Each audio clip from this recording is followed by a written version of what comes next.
آپ حضرات کے علم میں ہے کہ آج ہمیں سورہ قیامہ کا مطالعہ شروع کرنا ہے۔ درس سے پہلے اس پوری سورہ مبارکہ کی قرأت، جیسے کہ اس سے پہلے سورہ مدثر اور سورہ مزمل میں آپ نے شاہد اسلام بٹ صاحب سے سماعت فرمائی ہے، اسی طرح آج بھی یہ سورہ مبارکہ انہی سے سماعت فرمائیں۔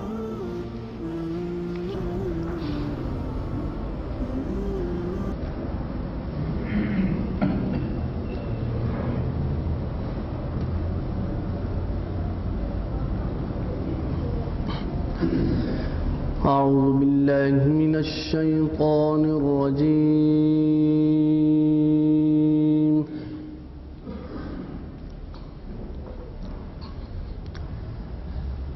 بسم الله الرحمن الرحيم.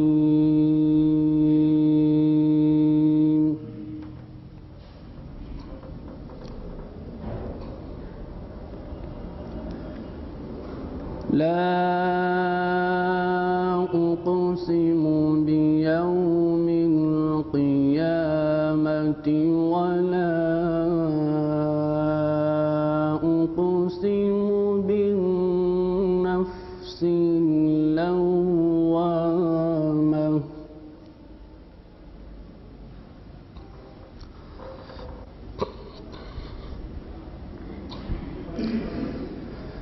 أيحسب الإنسان أن لن نجمع عظامه بلى قادرين على أن نسوي بنانه.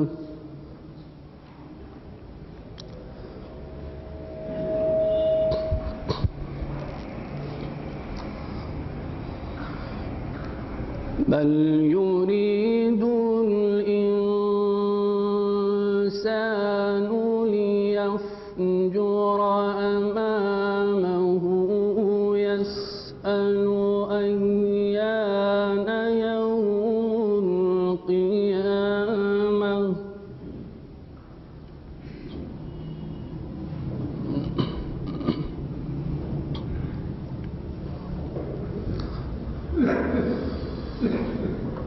فإذا برق البصر وخسف القمر وجمع الشمس والقمر يقول الإنسان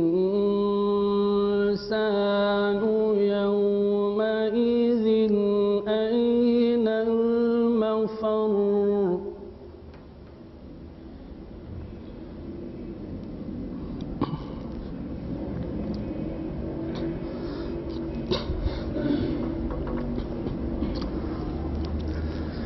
فإذا برق البصر وخسف القمر وجمع الشمس والقمر يقول الإنسان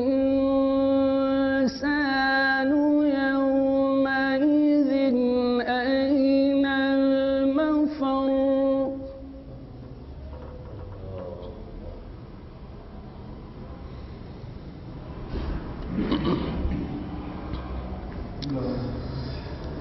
كلا لا وزر إلى ربك يومئذ المستقر.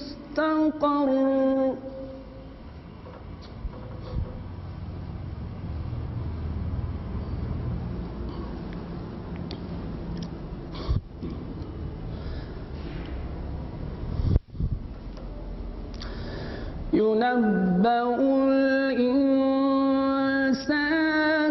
يومئذ بما قدم وأخر.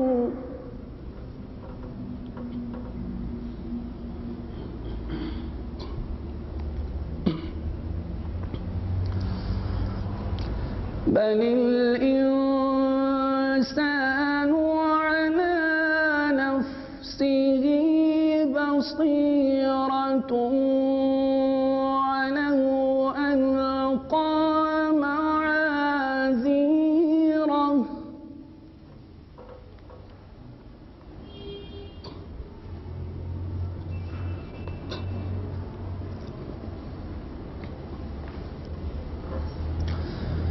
لا تحرك به لسانك لتعجل به إن علينا جمعه وقرآنه فإذا قرأناه فاتبع قرآنه ثم إن علينا بيانه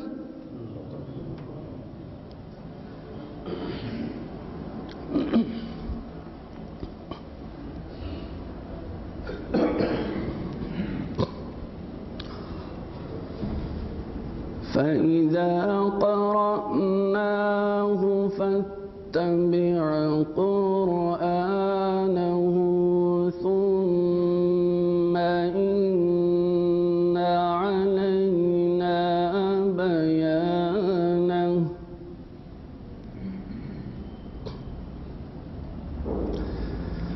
كلا بل تحبون العاجلة وتذرون الآخرة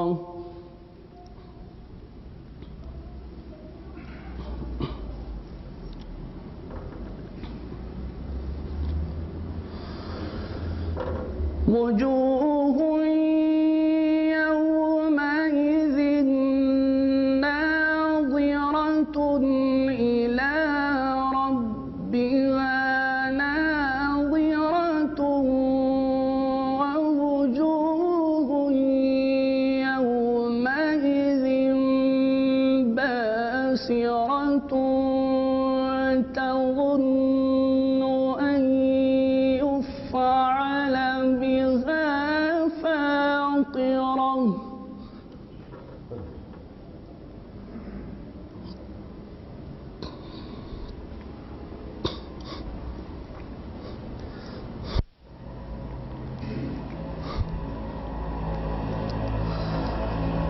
كلا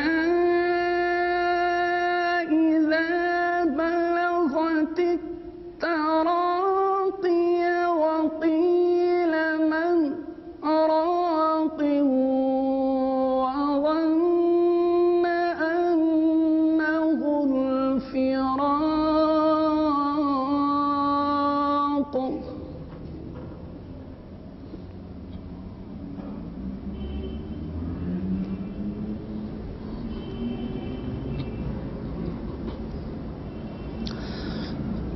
والتفت الساق بالساق إلى ربك يومئذ المساق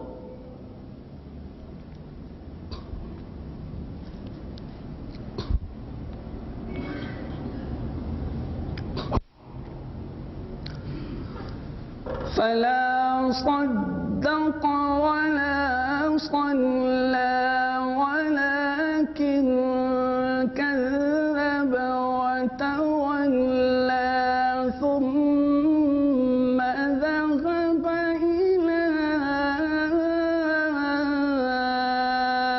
أهله يتمطى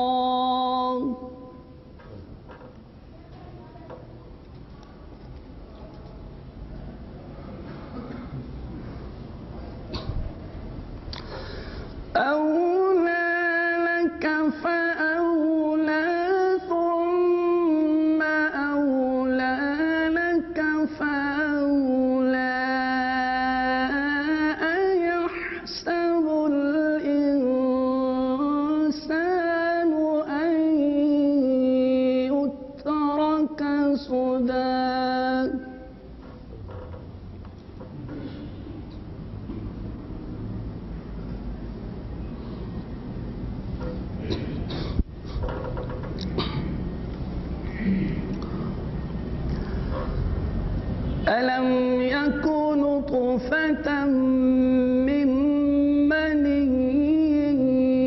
يمنى ثم كان علقة فخلق فسوى فجعل منه الزوجين الذكر والأنثى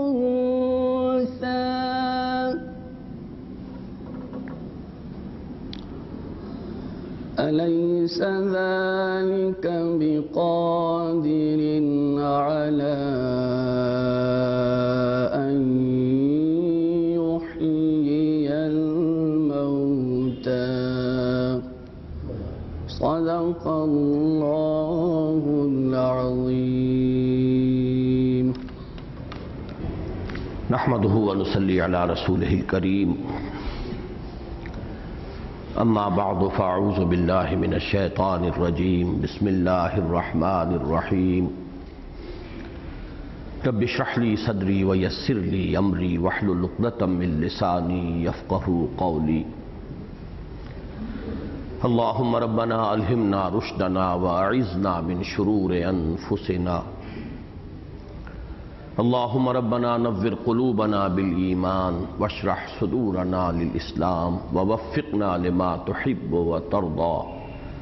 آمین یا رب العالمین. سورہ قیامہ قرآن مجید کی ان چند صورتوں میں سے ہے جن کے ناموں کی مکمل مناسبت ان کے مضمون کے ساتھ ہے. قرآن حکیم میں اکثر و بیشتر صورتوں کے نام محض علامت کے طور پر ہیں. ان کا کوئی گہرا معنوی ربط صورت کے مضامین کے ساتھ نہیں ہوتا. جیسے کہ آپ کو معلوم ہے سورہ بقرہ،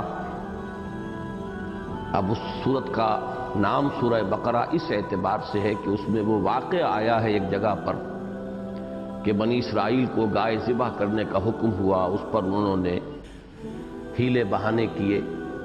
بس اس مناسبت سے اس کا نام سورہ بقرہ ہے، ورنہ گائے کی اناٹمی یا گائے کی فزیولوجی یا گائے کے بارے میں مضامین کوئی اس سورہ مبارکہ میں زیر بحث نہیں آئے. اسی طرح سورہ آل عمران ایک جگہ پر ایک مقام پر آل عمران کا تذکرہ ہے. تو اکثر و بیشتر صورتیں جو ہیں وہ صرف ایک علامت کے طور پر، اور عالم کہتے بھی اسی کو ہیں.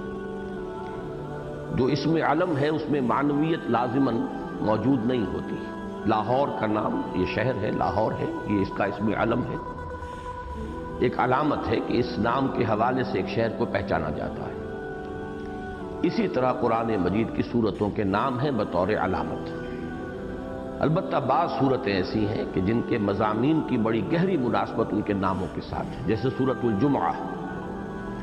اسی طرح یہ سورہ قیامہ، یہ پوری سورہ مبارکہ جو ہے شروع سے آخر تک بعث بعد الموت، قیام قیامت، جزا و سزا، ان موضوعات پر مشتمل ہے. جیسے کہ آپ کو معلوم ہے کہ ہمارا جو مکی اور مدنی صورتوں کے حساب سے جو 7 گروپوں میں قرآن مجید کے منقسم ہونے کا ایک بار بار تذکرہ ہوا ہے، تو اس کا یہ آخری گروپ ہے جو سورہ ملک سے شروع ہوا. اس آخری گروپ میں اکثر و بیشتر صورتیں مکی ہیں. آخر میں جا کر معدود چند مدنیات ہیں، ان میں بھی کچھ اختلاف خاصا ہے کہ کون کون سے صورتیں مدنی ہیں. وہ تو جب ہم وہاں پہنچیں گے تو انشاءاللہ اس پر تفصیلی گفتگو ہوگی. اس گروپ کا مضمون بھی انذار ہے. اس سے پہلا گروپ جو سورہ قاف سے شروع ہوا تھا اس میں بھی انذار کا پہلو غالب ہے. لیکن یہ جو گروپ ہے اس میں تو تمام صورتوں کا مرکزی مضمون ہی انذار آخرہ. چنانچہ سورۃ الملک میں آپ کو معلوم ہے کہ سب سے پہلے جو تصور آیا وہ یہ کہ یہ جو حیات انسانی کا یہ حصہ ہے جسے حیات دنیاوی کہا جاتا ہے، یہ در حقیقت ایک وقفہ امتحان ہے. خلق الموت والحیات لیبلوکم ایکم احسن عملا. آزمائش ہے، ابتلا ہے، امتحان ہے. جیسے کہ علامہ اقبال نے فرمایا کہ قلزم ہستی سے تو ابرا ہے مانند حباب، اس زیاں خانے میں تیرا امتحان ہے زندگی. اس امتحان کا جو نتیجہ ڈکلیئر ہوگا وہ ہے ایک دن یوم القیامہ. اسے یوم الآخر بھی کہا گیا، پچھلا دن یوم القیامہ بھی کہا گیا. اس دن پوری نوع انسانی اپنے پروردگار میں حاضر ہوگی. اور ایک جگہ پر آیا ہے اللہ تعالیٰ فرمائیں گے لَقَدْ جِئْتُمُونَا كَمَا خَلَقْنَاكُمْ أَوَّلَ مَرَّةٍ، آ گئے ہو نا ہمارے پاس جیسے کہ ہم نے تمہیں پہلی مرتبہ پیدا کیا تھا. وہ پہلی مرتبہ کی پیدائش جبکہ ارواح کی صورت میں تخلیق ہوئی تھی، اور تمام انسانوں کی ارواح، ایک حدیث میں الفاظ آئے ہیں الارواح جنود مجندہ، لشکروں کی شکل میں. حضرت آدم سے لے کر تا قیام قیامت جتنے انسان دنیا میں آنے ہیں، آخری انسان تک ان سب کی ارواح موجود تھیں. جبکہ اللہ نے وہ عہد لیا تھا الستو بربکم قالوا بلی. تو جس طرح اس وقت تمام انسان حاضر تھے، لیکن اس وقت وہ صرف بشکل ارواح حاضر تھے، ان کا کوئی جسم نہیں تھا. قیامت کے دن جب دوبارہ حاضری ہوگی تو ایک اعتبار سے تو اس کے ساتھ مناسبت ہے کہ پوری نوع انسانی دوبارہ حاضر ہوگی. یوم یقوم الناس لرب العالمین، جس دن کے لوگ کھڑے ہوں گے اب تمام جہانوں کے پروردگار کے حضور میں. البتہ یہ کہ ان کے ساتھ جسد بھی ہوگا. بعث بعد الموت جو ہونا ہے وہ جسد کے ساتھ ہے. لہذا لیکن یہ کہ اس اعتبار سے کہ تمام انسان اس وقت بھی حاضر تھے بشکل ارواح، اور تمام انسان اس وقت بھی حاضر ہوں گے اپنے اجساد کے ساتھ، لیکن یہ مشابہت ان میں مشترک ہے کہ سب لوگ ایک وقت میں حاضر ہوں گے. اور اس دن پھر اس امتحان کا نتیجہ جو ہے اس کا اعلان کر دیا جائے گا، جیسے کہ سورہ تغابن میں ہم پڑھا ہے ذالک یوم التغابن، یوم یجمعکم لیوم الجمع ذالک یوم التغابن. جس دن کے وہ تمہیں جمع کرے گا، وہ جمع کرنے کے دن، وہ دن ہوگا ہار اور جیت کے فیصلے کا دن. کون کامیاب ہوا کون ناکام ہوا. تو گویا کہ اس گروپ کے ساتھ بڑی گہری مناسبت جو ہے ان تمام صورتوں کی ہے. اسی طریقے سے انذار کا لفظ جو ہے سورہ ملک میں بھی آیا تھا کہ جب فوج در فوج، گروہ در گروہ لوگوں کو، جہنمیوں کو جہنم میں ڈالا جائے گا. کلما القی فیہا فوج سألہم خزنتہا الم یاتکم نذیر قالوا بلی قد جاءنا نذیر فکذبنا وقلنا ما نزل اللہ من شیء. جب انہیں جہنم میں جھونکا جائے گا، گرایا جائے گا، تو جو وہاں کے فرشتے جو پہرے دار ہیں، کارکن ہیں، وہ ان سے سوال کریں تمہارے پاس کوئی خبردار کرنے والا نہیں آیا تھا؟ وہ کہیں گے آیا تو تھا، لیکن ہماری شامت کہ ہم نے ان کی تکذیب کی، جھٹلایا، اور ہم نے یہ کہا کہ پروردگار نے کوئی شے نازل نہیں کی ہے، تم جھوٹ بول رہے ہو، یا تمہیں مغالطہ ہوا ہے، یا تم پر کوئی جن کا سایہ ہو گیا ہے، مجنون ہو.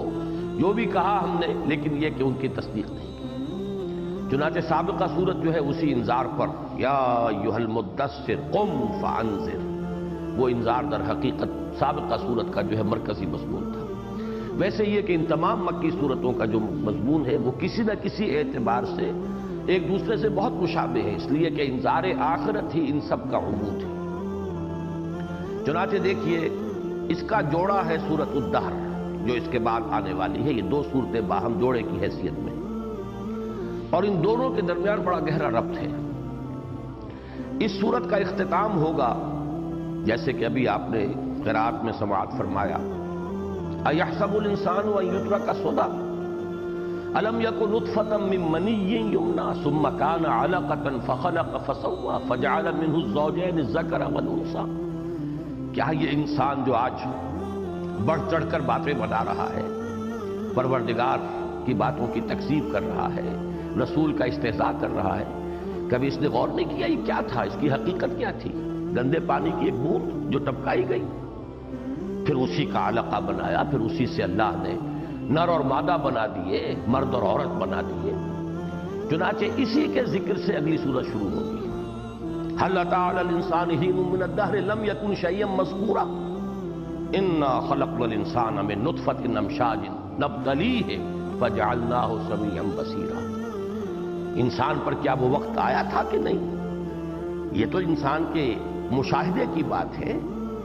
وہ جو عالم ارواح کی بات ہے، اس وقت الست بربکم کے قول و قرار کی بات ہے، وہ تو چلیے اب اس وقت بہت ماضی کی بات ہو گئی، لیکن یہ تو تمہارے آنکھوں کے سامنے کی بات ہے. هل أتى على الإنسان حين من الدهر لم يكن شيئا مذكورا. کیا انسان جانتا نہیں کہ ایک وقت اس پر ایسا بھی آیا ہے کہ وہ کوئی قابل ذکر شے نہیں تھا؟ اس منی کے قطرے کا ذکر کرتے ہوئے آدمی کو جو ہے ہچکچاہٹ ہوتی ہے، وہ اس کی حقیقت یہ تھی. انا خلقنا الانسان من نطفۃ امشاج نبتلیہ. اب یہاں دیکھیے وہی لفظ آ گیا نبتلیہ. ہم نے ملے جلے نطفے سے انسان کو اس لیے بنایا کہ اسے آزمائیں. خلق الموت والحیات لیبلوکم ایکم احسن عملا، وہ سورہ ملک کی آیت. اور یہاں نبتلیہ ہے تاکہ اسے جانچیں پرکھیں آزمائیں. اسی طریقے سے اس سورہ مبارکہ میں آپ دیکھیں گے کلا بل تحبون العاجلہ وتذرون الآخرہ. اصل جو گمراہی کی جڑ اور بنیاد ہے وہ یہ ہے کہ تمہیں اس عاجلہ سے محبت ہو گئی ہے، تم اس کی محبت کے میں گرفتار ہو گئے، تم اس کی زلف گراگیر کے اسیر ہو گئے. عاجلہ یعنی یہ موجود جو ہے جلدی کی زندگی، سامنے کی زندگی، نقد جو نفع ہے اور نقد نقصان ہے، یہ عاجلہ عجلت والی جلدی والی. اس جلدی والی زندگی نے تمہیں اپنی زلف گراگیر کا اسیر بنا لیا. یہ ہے تمہارا اصل جو تمہارے فکر کا فساد ہے، تمہارے عمل کی خرابی اور گمراہی کا سبب ہے. کلا بل تحبون العاجلہ وتذرون الآخرہ. آخرت کو تم نے بھلا دیا ہے، پس پش ڈال دیا ہے. یہی بات سورۃ الدہر میں آئے گی ان ہؤلاء یحبون العاجلۃ ویذرون وراءہم یوما ثقیلا. یہ لوگ، اب وہاں پہ صرف فرق یہ ہے کہ یہاں خطاب ہے کلا بل تحبون العاجلہ، وہاں اس کو جو ایک صیغہ غائب کا ہے اس کے حوالے سے کہا گیا ان ہؤلاء یحبون العاجلہ. یہ لوگ اے نبی صلی اللہ علیہ وسلم اور اے مسلمانوں یہ اس لیے نہیں متوجہ ہو رہے، سنجیدگی سے سوچ بھی نہیں رہے کہ یہ اس عاجلہ کی محبت میں گرفتار ہے اور اندھے بہرے ہو چکے ہیں. وَيَذَرُونَ وَرَاءَهُمْ يَوْمًا ثَقِيلًا. تو بڑا گہرا ربط ہے سورہ قیامہ اور سورۃ الدہر میں. مزید برآں جیسا کہ میں نے عرض کیا یہ تمام ایک ہی گروپ کی صورتیں ہیں اور پورے گروپ کا عمود جو ہے وہ ہے انذار آخرت. لہذا سورہ مدثر کا جو آخر کا مضمون ہے اس کے ساتھ بھی گہرا ربط سورہ قیامہ کا قائم ہوا ہے. چنانچہ وہاں یہ فرمایا گیا آخر میں کلا بل لا یخافون الآخرہ. ساری خرابی جو ہے، ساری گمراہی کی اصل جڑ یہ ہے، باتیں بناتا رہے آدمی، ہیلے بہانے جو چاہے تراش لے، اصل وجہ یہ ہے بل لا یخافون الآخرہ، ان کے دلوں میں آخرت کا خوف نہیں. میں تفصیل سے عرض کر چکا ہوں کہ اس میں یہ لفظ جو ہے کور کر رہا ہے ان کو بھی. ایک تو وہ ہے جو آخرت کو مانتے ہی نہیں، تو ظاہر بات ہے جو مانتے ہی نہیں ان کے لیے خوف کا کیا سوال. لیکن یہ کہ جو مانتے ہیں لیکن پھر بھی ان کے دل میں خوف نہیں ہے. اس لیے نہیں ہے کہ کوئی شفاعت باطلہ کا تصور ہے، ہماری یہ دیویاں ہیں، دیوتا ہیں، ہمیں بچا لیں گے، ہم آخر چڑھاوے چڑھاتے ہیں، ڈنڈوت کرتے ہیں، کاہے کے لیے؟ یہ بڑی پیاری بیٹیاں ہیں اللہ کی، یہ اللہ کی بیٹیوں کے مانند بہت ہی چہیتی ہیں دیویاں، اور ہم نے یہ لات عزا منات آخر ان کے لیے جو بھی کچھ کیا ہے، ان کے استھان بنائے ہیں، چڑھاوے چڑھائے ہیں. ہؤلاء شفعاؤنا عند اللہ، یہ اللہ کے ہاں ہمارے سفارشی ہوں. لہذا آخرت کو مانا بھی، لیکن خوف آخرت تو اب دل میں نہیں رہے گا. جب یہ معلوم ہو گیا، میں نے ہندی کی ایک کہاوت جو ہے پچھلی مرتبہ بھی سنائی تھی کہ سیاں بے کوتوال، اب ڈر کس کا ہے؟ ڈر کاہے کا؟ اب تو ظاہر بات ہے کوتوال شہر جو ہے وہ ہمارا عزیز ہے، رشتہ دار ہے، ہمارا حمایتی ہے، تو کسی کو ڈرنے کی کیا ضرورت ہے؟ یہ تصورات، اور میں نے ایک پورا اسپیکٹرم جو ہے آپ کو بتا دیا تھا کہ یہاں سے شروع ہو کر اس میں بہت سے شیڈز ہیں جس کی وجہ سے کہ ایمان بالآخرہ نظری طور پر موجود ہوتے ہوئے بھی آخرت کا خوف نہیں رہتا. سب سے زیادہ سٹل انداز، سب سے زیادہ لطیف انداز، بڑا ہی شاعرانہ انداز، بڑا ہی جذباتی، اجی اللہ تو بڑا کریم ہے، شفیق ہے، غفور ہے. یہ ایسے ہی ذرا ڈراوے کے لیے تاکہ لوگ ٹھیک رہیں یہ جہنم وہنم کی بات کر دی گئی ہے. ورنہ سوچو تو صحیح، کوئی بھلا، جیسے کہ حضور نے ایک مرتبہ خود فرمایا کہ کچھ خواتین کہیں سے آئی تھیں اور وہ بہت برے حال میں تھیں، بچے چمٹے ہوئے تھے چھاتیوں سے اپنی ماؤں کے، بھوک کے سے نڈھال. تو حضور نے پوچھا کہ تم میں سے کوئی شخص یہ سوچ سکتا ہے کہ یہ ماں جو ہے یہ اپنے بچے کو آگ میں ڈالنا پسند کرے گی؟ ہم نے کہا حضور نہیں، قطعاً. تو آپ نے فرمایا اللہ تعالیٰ کو اپنے بندوں سے اس سے کہیں زیادہ محبت ہے. اللہ نہیں چاہتا، جیسے کہ ایک اور جگہ قرآن مجید میں ما یفعل اللہ بعذابکم، اللہ کیا کرے گا تمہیں عذاب دے گا، ان شکرتم، اگر تم شکر کی نوش اختیار کرو. یہ تو تم اپنے طرز عمل سے اپنے آپ کو اس کا مستحق بناتے ہو. معاذ اللہ، اللہ تعالیٰ کوئی سیڈسٹ ہستی نہیں ہے کہ اسے دوسروں کو اذیت دے کر کوئی خوشی حاصل ہوتی ہے، معاذ اللہ ثم معاذ اللہ۔ لیکن یہ ہے کہ یہ انداز اگر اس سے نتیجہ یہ نکالیں گے یہ سب دھونس ہے، تو یہ سارا قرآن مجید پھر نرا دھونس ہی دھونس کے اوپر مشتمل ہے۔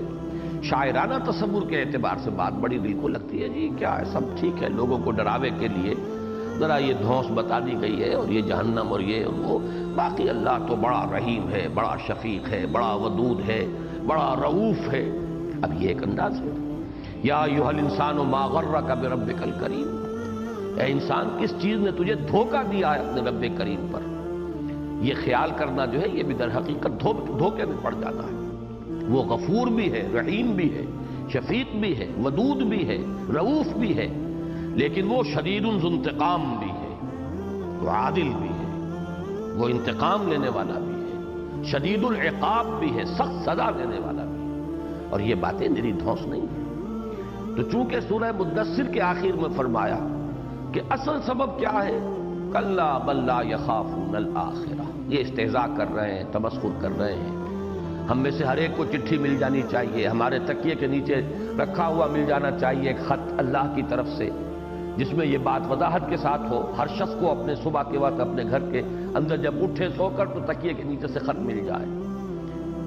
وہ جو سورہ مدثر کے آخر میں فرمایا ہے بل یرید کل امرئ منہم ان یؤتى صحفا منشرہ، کلا، یہ ساری باتیں ہیں بل لا یخافون الآخرہ، اصل سبب یہ ہے کہ آخرت کا خوف نہیں۔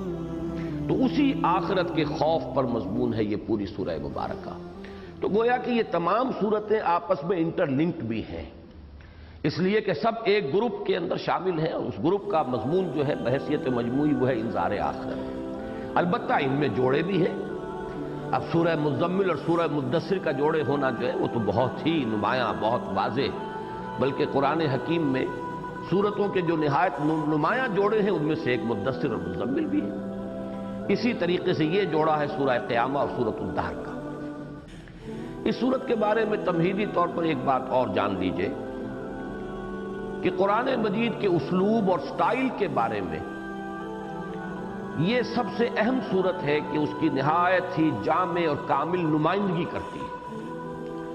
کئی مرتبہ یہ مضامین زیر بحث آئے ہیں، آج اجمالاً پھر آپ کے سامنے رکھ رہا ہوں کہ قرآن مجید اس طرح کی کتاب نہیں ہے جیسی دنیا میں تصانیف ہوتی ہیں۔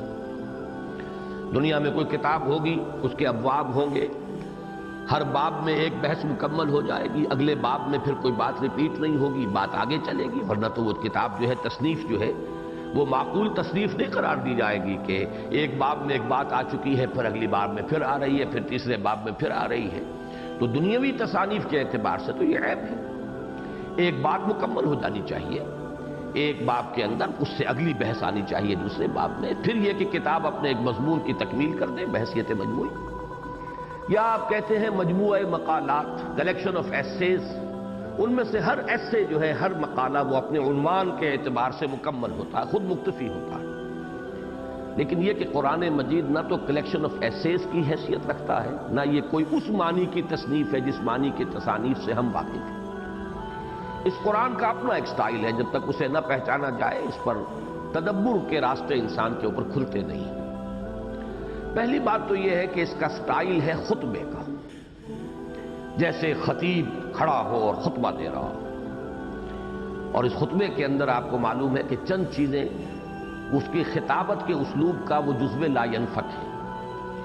قرآن کا خطبہ ہونا جو ہے خاص طور پر ان چھوٹی صورتوں میں بڑا نمایاں ہو جاتا ہے۔ ویسے تو یہ کہ پورے قرآن کا سٹائل یہی ہے، لیکن چھوٹی صورتوں میں اس کا جو خطابت کا انداز ہے، خطبہ ہونے کا جو انداز ہے وہ بہت نمایاں ہے۔ اگرچہ جس طرح ہم قرات کرتے ہیں، ابھی جیسے شاہد اسلام بٹ صاحب کی قرات آپ نے سنی ہے، یہ اپنی جگہ ایک فن ہے، اور اس فن کے ذریعے سے قرآن مجید میں جو ایک انٹرنزک میوزک ہے، اس کا اپنا ایک داخلی اور اس کے اپنے اندر جو ہے ایک غنا ہے، ملکوتی غنا ہے، ڈیوائن میوزک ہے۔ لہذا قرات کے ذریعے سے تو اصل میں اس میوزک کو جو ہے برنگ اباؤٹ کیا جاتا ہے، نمایاں کیا جاتا ہے، اس کی اپنی تاثیر ہے۔ لیکن اس قرات سے قرآن مجید کا جو اصل سٹائل ہے وہ واضح نہیں ہوتا۔ اس میں کئی آیات کو جوڑ کر چلتے ہیں، ان میں جو آیتیں ہیں ان میں قوافی ہیں، ہر آیت پر رک کر خطیب جب خطبہ دیتا ہے تو اس کا انداز اور ہوتا ہے۔ وہ اس وقت ظاہر ہوگا جب کہ آپ ہر آیت کے اوپر رکیں، اور جو اس کا انداز ہے انذار کا انداز ہے تو آپ کی گفتگو کے انداز میں بھی وہ انذار کا انداز ہونا چاہیے۔ کہیں دلجوئی کی آیت آئی ہے تو آپ کا لہجہ جو ہے وہ ظاہر کر رہا ہو کہ اس میں دلجوئی کی بات آ رہی ہے۔ اب جیسے اسی سورہ مبارکہ میں ایک خطاب درمیان میں حضور سے آ گیا ہے، اب حضور سے انداز خطاب اللہ کا کچھ اور ہوگا، اس میں دلجوئی، شفقت، نرمی، محبت، عنایت، یہ کیفیات ہوں گی۔ جب کفار سے بات ہو رہی ہے تو اب ان کا انداز کچھ اور ہوگا۔ تو یہ جو خطبے ہونے کا انداز ہے، یہ عام طور پر جو قرات ہے فنی ہماری، اس کے اندر وہ نمایاں نہیں ہوتا، اس میں اس کا جو وہ ڈیوائن میوزک والا حصہ ہے وہ تو ظاہر ہوتا ہے، لیکن خطابت کا انداز جو ہے وہ چھپ جاتا ہے، وہ اسی شکل میں ظاہر ہوتا ہے جبکہ آپ اس کی ایک ایک آیت پر رکیں اور وہ جو کیفیات ہیں ان کیفیات کو ظاہر کریں۔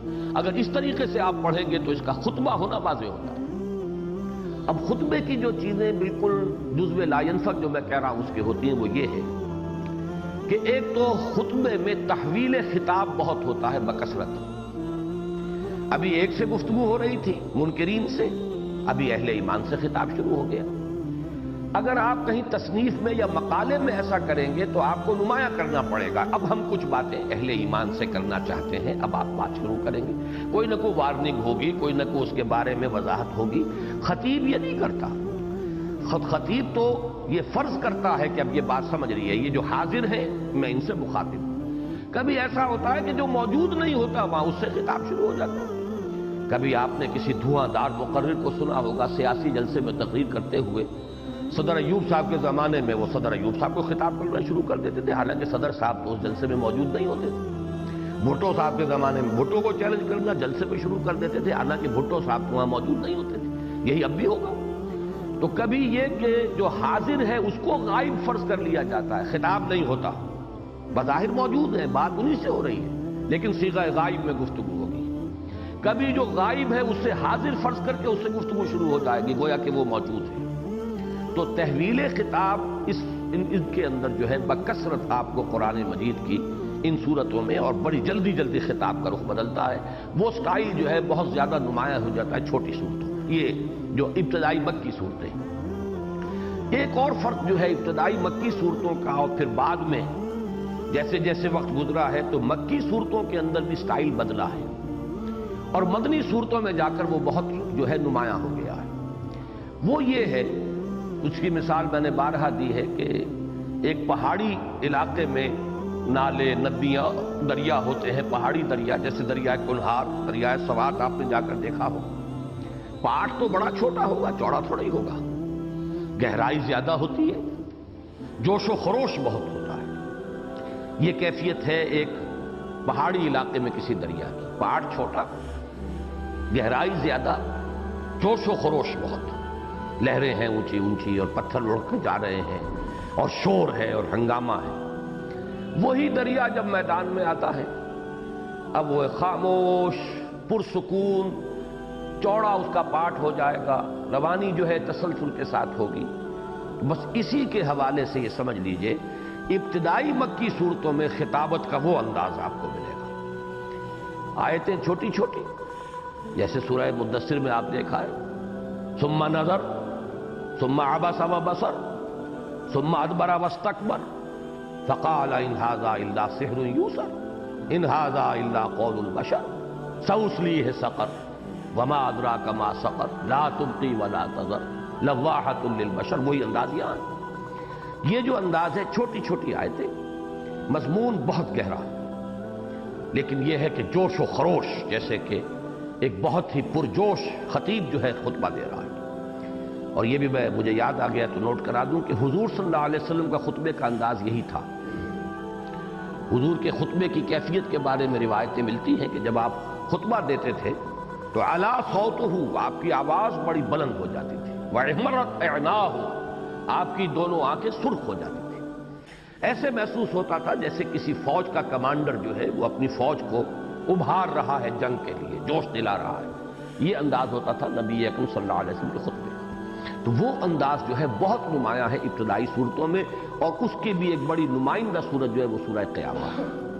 بعد میں آپ دیکھتے ہیں لمبی لمبی آیتیں، اب اس کے اندر وہ جوش و خروش نہیں ہوگا، بڑی روانی ہوگی سلاست کے ساتھ. یوں کہہ سکتے ہیں کہ جیسے ہمارے ہاں انگریزی میں دو لفظ آپ استعمال کرتے ہیں، اوریشن یا اوریٹری، اور ایک ہے لیکچر. لیکچر میں دھیما انداز ہوتا ہے، بات بڑے دھیمے انداز میں، سہج انداز میں آگے بڑھتی ہے، جبکہ اوریٹری جو ہے اس میں جوش اور اس کے اندر جو ہے وہ خطابت کا انداز. بالکل یہ صورت ہو جاتی ہے جو ابتدائی مکی صورتیں ہیں، اس میں وہ اوریشن کا نمایاں ہے رنگ، اور اس کے بعد جیسے کہ ایک لیکچر ہو، ایک تقریر ہو، ان دونوں کے. لیکن یہ کہ خطبے کا انداز یا لیکچر کا انداز بہرحال مشترک ہے. ایک بات میں آج آپ سے اور بھی عرض کر دوں، سٹائل کے حوالے سے یہ تو یقین کے ساتھ ہمیں معلوم ہے کہ قرآن شاعری نہیں ہے، بار بار اس کی نفی ہوئی ہے، اور حضور صلی اللہ علیہ وسلم کے بارے میں فرمایا گیا ما علمناہ الشعر وما ينبغی لہ، ہم نے انہیں شعر نہیں سکھایا اور نہ ہی وہ ان کے لیے ان کے شایان شان ہے. والشعراء يتبعهم الغاوون ألم تر أنهم في كل واد يهيمون انہم یقولون ما لا يفعلون. شعراء کی تو عام کیفیت یہ ہوتی ہے کہ وہ تو کبھی اس وادی میں کبھی اس وادی میں، زمین اور آسمان کے قلابے ملانے والے، مبالغہ آرائی کرنے والے، اور اکثر لوگ جو ہیں ان کے پیروکار اور ان کے جو پاس بیٹھنے والے ہوتے ہیں، ان کے صحبت والے، ان میں آپ دیکھیں گے قول و عمل کا تضاد ملے گا، خود شاعروں کے اندر ملے گا. تو اس اعتبار سے حضور کے شاعر ہونے کی نفی، بلکہ آپ کے علم میں ہوگا کہ حضور صلی اللہ علیہ وسلم کو اگرچہ اچھا شعر پسند آتا تھا، لیکن آپ کو شعر کے ساتھ اللہ تعالیٰ نے طبعی مناسبت بھی عطا نہیں فرمائی تھی. آپ شعر اکثر پڑھتے تھے تو غلطی ہو جاتی تھی کہیں نہ کہیں، وہ ردم کہیں ٹوٹ جاتا تھا، کہیں سکتہ ہو جاتا تھا. ایک مرتبہ آپ نے ایک شعر پڑھا حضرت ابوبکر کے سامنے، تو حضرت ابوبکر مسکرا دیے اور انہوں نے عرض کیا اشہد انک لرسول اللہ، میں گواہی دیتا ہوں اللہ کے رسول ہیں. اللہ نے آپ کے بارے میں فرمایا کہ ما علمناہ الشعر، ہم نے انہیں شعر سکھایا ہی نہیں ہے، اسی لیے آپ نے جو شعر پڑھا ہے تو اس میں سکتہ ہو گیا، اس میں غلطی ہو گئی ہے. تو گویا کہ اس بڑے لطیف انداز میں، بہت ہی خوبصورت انداز میں بات کی. تو اسی طریقے سے یہ جان لیجئے کہ شاعری یا شعر سے اس قرآن کو کوئی مناسبت نہیں. البتہ جدید دور میں جو ایک خاص جو اس چیز کا ایجاد زیادہ دیر نہیں ہوئی ہے کہ ایک اسلوب ایجاد کیا گیا، بلینک ورس، آزاد نظم، جس میں وہ وزن کا معاملہ نہیں ہوتا. ایک ردم سا تو ہوتا ہے، لیکن یہ کہ وہ وزن اور اس کے حوالے سے وہ ساری جو ٹیکنیکل بحثیں ہوا کرتی تھیں بحروں کی، اور وہ سب کچھ نہیں. لیکن یہ کہ اس کے اندر کہیں کہیں قوافی جو ہیں وہ ملتے ہیں اور ایک ردم جو ہے وہ ملتا ہے، لیکن وہ شاعری نہیں ہے. اسے آج کل کہا جاتا ہے آزاد نظم. تو کہیں کہیں یہ کہا جا سکتا ہے کہ قرآن مجید کا سٹائل اسی طرح قوافی تو آتے ہیں. اب یہ اس میں آپ دیکھیں گے کس طرح 4-5 آیتیں ایک قافیے کے ساتھ آ رہی ہیں، پھر 4-5 آیتیں ایک قافیے کے ساتھ آ رہی ہیں، پھر 4-5 آیتیں تیسرے قافیے کے ساتھ آ رہی ہیں. پھر ایک ردم بھی ان کے اندر ہے، اور اس ردم کے حوالے سے اگر آج ہم وہاں تک پہنچ گئے تو میں اس کے بارے میں وَلَوْ أَلْقَىٰ مَعَاذِيرَهُ اس کے حوالے سے ایک بات بھی عرض کروں گا، مثال بھی عرض کروں گا کہ ردم ہے، قوافی ہے، یہ دونوں چیزیں قرآن مجید میں موجود ہیں، اور انہی کے حوالے سے پھر وہ میوزک بنتا ہے، ڈیوائن میوزک، ملکوتی غنا. اور یہ گھبرائیں نا، آپ کی یہ لفظ میں استعمال کرتا ہوں، حضور نے یہ لفظ استعمال کیا ہے، مَن لَّمْ يَتَغَنَّ بِالْقُرْآنِ فَلَيْسَ مِنَّا، اور زَيِّنُوا الْقُرْآنَ بِأَصْوَاتِكُمْ، اگر اللہ نے تمہیں اچھی آواز دی ہے تو قرآن کو مزین کرو اپنی ان آوازوں سے. اسی طریقے سے کہ جو شخص قرآن مجید کو خوش الحانی کے ساتھ نہیں پڑھتا، یعنی اس کو اللہ نے صلاحیت دی ہو اور پھر نہ پڑھے، فلیسا منا، وہ ہم میں سے نہیں ہے. اس لیے کہ انسان کے اندر جو فطری تقاضے اللہ نے رکھے ہیں، اگرچہ سب میں وہ برابر نہیں ہوتے، لیکن یہ کہ کچھ نہ کچھ حسن صوت، حسن سماعت کا بھی ذوق مختلف لوگوں کے اندر مختلف درجے میں ہے. اب بجائے اس کے کہ آپ مزامیر کے ذریعے سے اور دوسری موسیقی کے ذریعے سے اس کو پورا کریں، جو بھی حسن سماعت اور حسن صوت کا اگر آپ کے اندر ذوق ہے تو قرآن مجید کی عمدہ قرات کے ذریعے سے اس کو پورا کیجیے. اس اعتبار سے میں سمجھتا ہوں کہ بہت بڑا احسان ہے مصری قراء کا. انہوں نے جس طرح قرآن مجید کے اس ڈیوائن انٹرنزک ڈیوائن میوزک کو جس طرح برنگ آؤٹ کیا ہے، جس طرح واضح کیا ہے، یہ ان کا کمال ہے، یہ ان کا خاص حصہ ہے. اور جیسے کہ آج پوری دنیا کے اندر جو ہے اس کا اگرچہ چرچا ہو گیا ہے، لیکن کچھ عرصے پہلے تک یہ صرف قراء مصر، یا چونکہ کافی گہرا رابطہ تھا انڈونیشیا اور ملائیشیا کے لوگوں کا تو عالم عرب کے ساتھ، تو وہاں ایسے قاری ہوتے تھے، ہمارے ہاں وہ قرات نہیں تھی. ہمارے ہاں جو یہ پانی پتی قرات کا سلسلہ تھا وہ مخارج صحیح، وہ سب تجوید کے اصول صحیح، لیکن وہ انٹرنزک میوزک جو ہے وہ اس کے ذریعے سے واضح نہیں ہوتا تھا۔ بہرحال یہ چیز نوٹ کیجئے کہ قرآن مجید کا سٹائل بیسیکلی خطبے کا ہے۔ کہا جا سکتا ہے Quran Majeed it's a collection of divine orations, یہ خطبات الہیہ کا ایک مجموعہ ہے، اور اس میں کہیں کہیں جو جدید ایک آزاد نظم یا بلینک ورس کا سٹائل ہے وہ بھی نمایاں ہے، جس کے ذریعے سے کہ اس میں ایک غنا ہے۔ بلکہ وہ حدیث بھی اب مجھے یاد آ گئی کہ حضرت ابو موسیٰ اشعری رضی اللہ تعالیٰ عنہ کو حضور نے بڑی ہی ان کی آواز کی تحسین فرمائی تھی۔ ایک رات حضور کہیں اس راستے سے جا رہے تھے، ان کے گھر کے قریب سے گزر ہوا، اور وہ اپنی رات کی نماز میں، تہجد میں یا قیام اللیل میں حضرت ابو موسیٰ اشعری بڑے کیف کے عالم میں قرآن مجید پڑھ رہے تھے۔ تو حضور کافی دیر تک وہاں کھڑے رہے اور سنتے رہے۔ پھر فجر میں جب ملاقات ہوئی تو آپ نے مسکرا کر تحسین آمیز انداز میں کہا، یا ابا موسیٰ انک قد اوتیت مزمارا من مزامیر آل داود، اے ابو موسیٰ اشعری آپ کو تو اللہ تعالیٰ نے آل داود کے سازوں میں سے ایک ساز عطا فرما دیا ہے۔ جیسے حضرت داؤد علیہ السلام کا لہن داؤدی مشہور ہے، جب وہ مناجات کرتے تھے اور حمد کے ترانے جو ہیں وہ الاپتے تھے، رات کے پچھلے پہر قرآن مجید کی گواہی ہے کہ پرندے بھی ان کے ساتھ شریک ہوتے تھے اور پہاڑ وجد میں آ جاتے تھے۔ تو اسی طریقے سے حضور نے تحسین فرمائی کہ جس طرح آل داؤد کو اللہ تعالیٰ نے وہ ایک فطری ساز جو ان کے گلے میں تھا، اللہ تعالیٰ نے اسی طرح کا ایک ساز تمہیں بھی عطا کر دیا۔ تو یہ جو چند پہلو ہیں وہ اس سورہ مبارکہ میں بہت نمایاں ہیں۔ اب آئیے ہم اس کا مطالعہ شروع کر رہے ہیں۔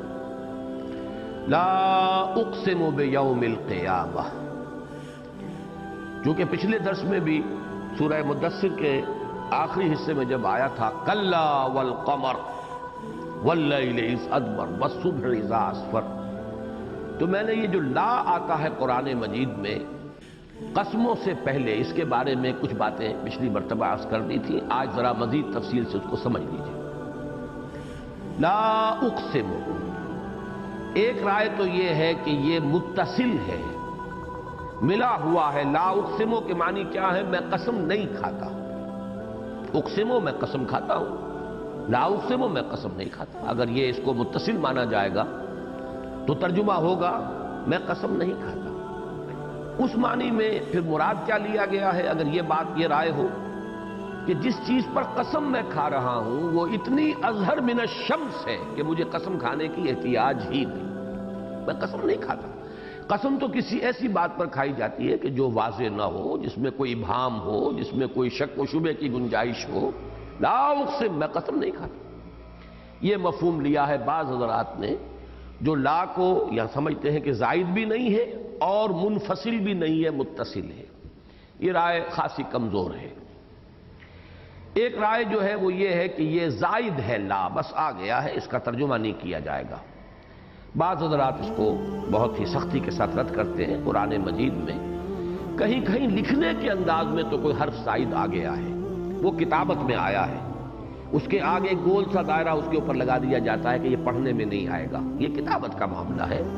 وہ در حقیقت اس کو یہ نہیں کہا جائے گا کہ لا زائدہ ہے یا یہ حرف زائد آ گیا ہے قرآن مجید میں۔ لیکن یہ کہ بہرحال ایک رائے یہ بھی ہے، اور اکثر لوگ جو ہیں اس کو بس یہ کہہ کر گزر جاتے ہیں یہ زائد ہے، اس کا کوئی ترجمہ نہیں ہوگا۔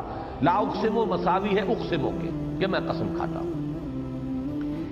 ایک اور رائے بھی ہے کہ یہ لا پورا زائد نہیں ہے، اس میں صرف جو الف ہے لا میں وہ زائد ہے۔ لام کے اوپر زبر یہ در حقیقت لا اقسمو ہے، اور لام جب آتا ہے زبر کے ساتھ یہ حرف تاکید ہے، میں تاکید کے ساتھ قسم کھاتا ہوں، تاکیداً قسم کھاتا ہوں۔ ایک یہ رائے۔ تیسری رائے جسے بڑی قوت کے ساتھ اور بڑے دلائل کے ساتھ پیش کیا ہے مولانا فراہی نے رحمہ اللہ، وہ یہ ہے کہ یہ لا منفصل ہے۔ میں پچھلی مرتبہ عرض کر چکا ہوں کہ جیسے انگریزی میں تو ہے کہ ایک کوما لگا دیں گے آپ، نے I swear by the day of judgement, اب نے کے بعد ایک کوما آ گیا، معلوم ہوا یہ علیحدہ ہے۔ لیکن عربی میں قومیں نہیں ہیں، قومیں نہیں ہیں، فل سٹاپ نہیں ہے، عربی زبان میں پنکچویشن نہیں۔ لیکن یہ کہ پڑھنے میں ایک سکتہ دیا جا سکتا ہے، لا اقسم بہذا البلد، نہیں، میں قسم کھاتا ہوں اس شہر کی، میں قسم کھاتا ہوں قیامت کے دن کی۔ اس معنی میں اسلوب کیا ہوگا کہ جب کوئی شخص اپنے مخاطب کی بات کی انتہائی شدت کے ساتھ نفی کرنا چاہتا ہے تو ایک تو انداز یہ ہوتا ہے قسم کھا کر نفی کی جائے، مجھے خدا کی قسم ہے تمہاری یہ بات غلط ہے۔ ایک یہ ہے کہ انتہائی شدت جب ہوتی ہے تاکید کی اور اس کے اندر اجلت بھی ہوتی ہے کہ پہلے میں اس کی نفی کر دوں تو پہلے ہی کہتے نہیں، میں قسم کھاتا ہوں اللہ کی۔ یہ جو نہیں پہلے ہے یہ ایک علیحدہ سا نہیں ہے کہ تمہارے خیالات غلط، تمہارے اعتراضات بادر ہوا، تمہاری کوئی دلیل وزنی نہیں ہے، تمہاری کوئی بات جو ہے قابل توجہ نہیں ہے۔ لا اقسم بیوم القیامہ، ہرگز نہیں، تمہارے خیالات غلط ہیں، تمہارے اعتراضات جو ہیں جو تم قیامت پر کرتے ہو وہ بادر ہوا ہیں، ان کی کوئی حیثیت نہیں، ان میں کوئی وزن نہیں۔ لا اقسم بیوم القیامہ، نہیں، میں قسم کھاتا ہوں قیامت کے دن کی۔ دوسری بات اس میں یہ نوٹ کیجئے کہ قیامت سے مراد کیا ہے۔ ہم جب اس لفظ کو عام طور پر بولتے ہیں تو قیامت سے کئی چیزیں جو ہیں اس میں، اور اس میں بڑا فصل ہوگا زمانی اعتبار سے، وہ بڑے مختلف اور علیحدہ واقعات ہیں، ان سب کو ہم جمع کر لیتے ہیں۔ اصل میں ایک ہے لفظ الساعہ، والساعۃ ادھیٰ وامر، وہ جو قیامت کی گھڑی ہے، معین گھڑی، وہ بڑی کڑوی ہے، بڑی دہشت انگیز ہے۔ یا جیسے سورہ حج شروع ہوتی ہے، یا ایھا الناس اتقوا ربکم ان زلزلۃ الساعۃ شیء عظیم۔ تو در حقیقت یہ جو پورا ایمان بالقیامہ یا ایمان بالآخرہ ہے، اس کے اجزاء ہیں۔ وہ اجزاء کیا ہیں؟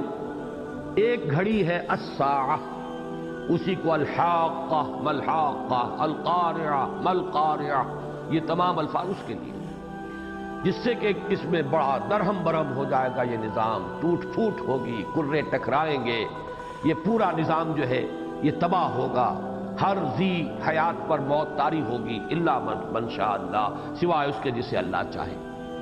تو یہ جو ایک زلزلہ آئے گا اور جو ایک درہم برہم نظام ہوگا، یہ ہے الساعہ۔ بلکہ اس کے ساتھ آتا ہے جیسے کہ سورہ زمر میں ہے، 2 مرتبہ جو ہے ثم نفخ فیہ اخری، پہلی مرتبہ نفخہ صور ہوگا تو پھر یہ اس طرح کا حلقہ ہوگا، پھر دوسری مرتبہ جو ہے وہ جس کو کہتے ہیں نفخہ صاعق، سب بے ہوش ہو کر گر پڑیں گے، پھر نہ معلوم کتنا عرصہ ہوگا، اس میں کتنا وقفہ ہوگا، پھر ہے وہ تیسرا نفخہ، نفخہ ثالثہ، فَإِذَا هُمْ قِيَامٌ يَنظُرُونَ، پھر سب کے سب کھڑے ہوں گے دیکھتے ہوئے اپنے پروردگار کی طرف، وہ قیامت۔ تو گویا کہ پہلے وہ الساعہ، اس کے بعد کتنے عرصے کے بعد پھر یہ بعث بعد الموت، بعث بعد الموت سے پھر وہ قیامت۔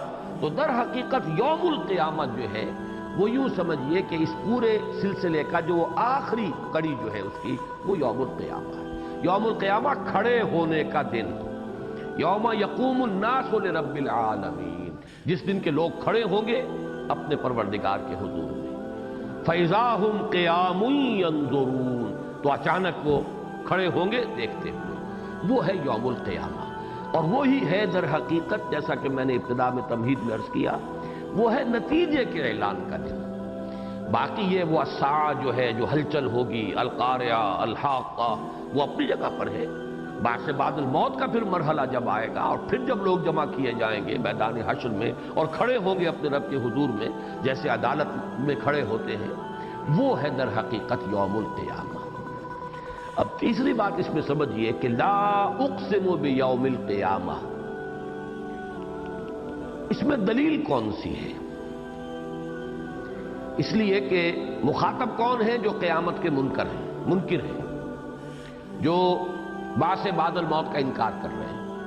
وہ جو میں نے مختلف شیڈز بتائے تھے انکار قیامت یا انکار آخرت کے، ان میں وہ جو سب سے اوپر ہے، جو آخرت کا انکار کرتے ہیں، جو کہتے ہیں بعث بعد الموت کیسے ہو جائے گا، کیسے، جب کہ ہم مٹی ہو کر مٹی میں مل جائیں گے، ہماری ہڈیاں بھی گل سڑ جائیں گی، کیسے ممکن؟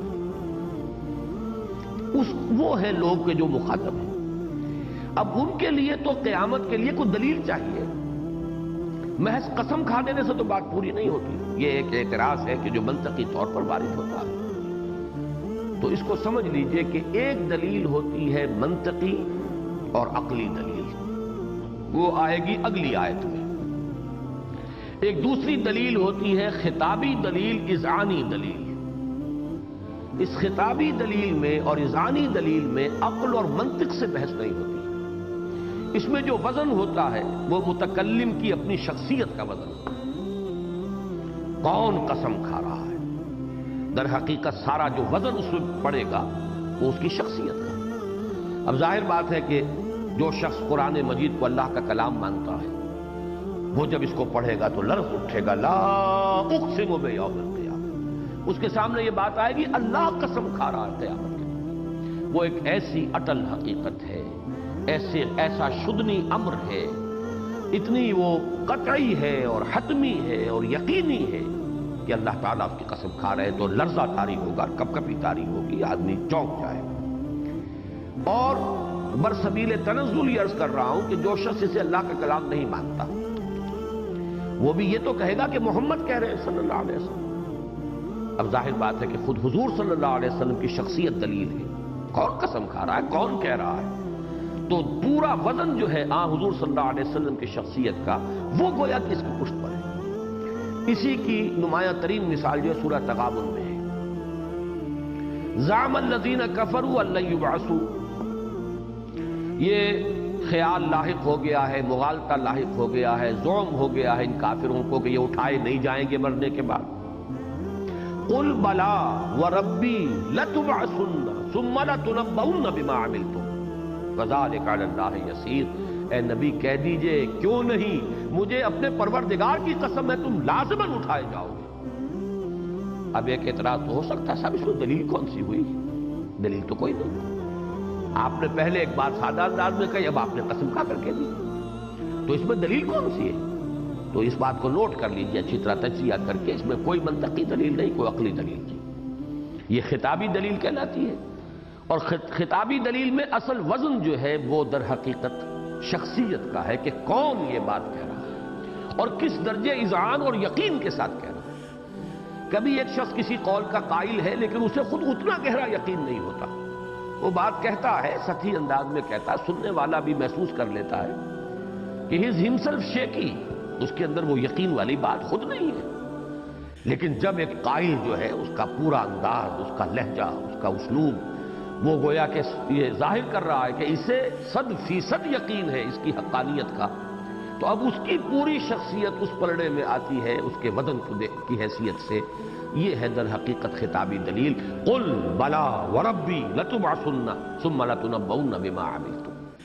دیکھیے یہی حضور نے اسلوب اختیار کیا تھا اس خطبے میں جو میں نے نقل کیا ہے نہج البلاغہ سے، جو چھوٹا سا کتابچہ ہے میرا دعوت اللہ، اس میں میں نے وہ خطبہ نقل کیا ہے۔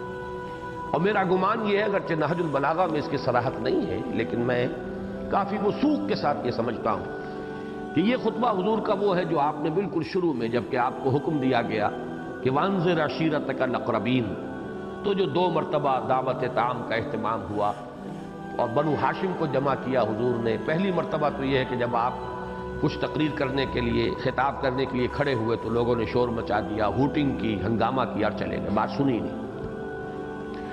کچھ دن کا بیچ دے کر پھر دوبارہ وہی کیا آپ نے، تو اس مرتبہ کچھ انہیں حیا آئی، شرم آئی کہ 2 مرتبہ کھانا کھا لیا ہے تو بات تو سن لو۔ میں یہ سمجھتا ہوں اس وقت جو خطبہ آپ نے دیا ہے وہ ہے نہایت مختصر، ایک ایک حرف جو ہے آب زر سے لکھے جانے کے قابل۔ خطابت کا یوں سمجھیے کہ اعلیٰ ترین مرقع ہے، معراج ہے خطابت کی۔ اس میں آپ نے سب سے پہلے اپنی شخصیت کو نمایاں کیا، ان الرائد لا یکذب اہلہ۔ دیکھو کبھی کسی قافلے کے رہنما نے اپنے قافلے والوں کو دھوکہ نہیں دیا۔ رائد کہتے تھے اصل میں عرب میں، آپ کو معلوم ہے کہ سفر بڑا پرخطر سفر ہوتا تھا، ذرا سا راستے سے بھٹک جائیں تو صحرا، لق و دق، نہ کچھ پینے کے لیے نہ کھانے کے لیے، ہلاکت۔ تو جو شخص اگلی منزل کا فیصلہ کرتا تھا کہ اب اگلا پڑاؤ کہاں ہے، کتنے میل پر ہے، 50 میل پر ہے، 30 میل پر ہے، کتنا ہمارے پاس پانی ہونا چاہیے، اس اگلی منزل کا تعین کرنے والا رائد ہوتا تھا۔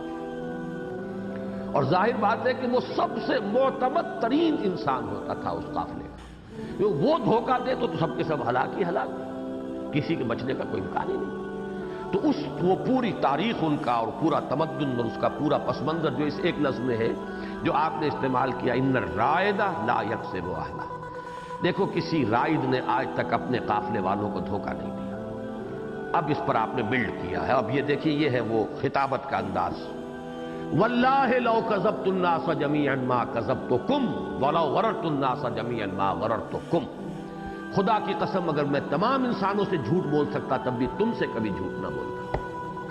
اب یہ بھی دیکھیے، وہ ایک یوں کہیے کہ بالفرض والی بات ہے، سب سامنے وہ تھے جو یہ کہتے تھے کہ الصادق ہیں الامین، انہوں نے جھوٹ بولا ہی نہیں، لیکن اس پر بلڈ کر رہے ہیں اگر میں پوری دنیا سے جھوٹ بول بھی دیتا بالفرض محال تب بھی تم سے تو کبھی جھوٹ نہ بولتا، اور اگر تمام دنیا کو میں دھوکہ دے سکتا بالفرض محال تب بھی تمہیں تو کبھی دھوکہ نہ دیتا۔ پھر یہاں سے بلڈ کیا اب آپ نے، واللہ الذی لا الہ الا ہو انی لرسول اللہ الیکم خاصۃ والی الناس کافۃ، اس اللہ کی قسم جس کے ہاتھ میں میری جان ہے، میں اس کا فرستادہ ہوں، پیغام بر ہوں، بھیجا ہوا ہوں، رسول ہوں، تمہاری طرف بالخصوص اور پوری نوع انسانی کی طرف بالعموم۔